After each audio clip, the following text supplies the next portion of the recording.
scene in the movie. The scene when Tom Cruise and his family attempt to escape their house in the state of New Jersey right after the extraterrestrial invasion begins. Now, production bought that plane in one piece. They got it from a retired airplane facility in the Mojave Desert here in California. It cost them about $60,000 to buy the plane.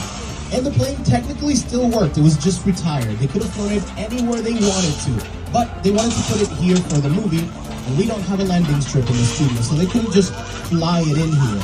In order to put it there, it cost over $200,000 because they had to cut it in 4 sections, take off the roof, the wings, and the tail so they could drive it through the state of California and into the studio.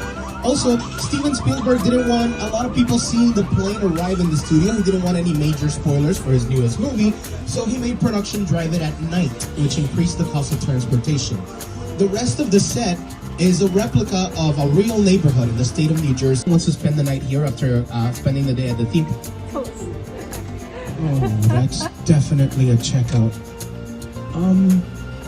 I don't think he heard us come in because we're in one of the new electric trams, so I'm gonna see if we can quietly sneak out of... Oh, he saw us. Oh, he definitely saw us. Should we go? We should go, let's go.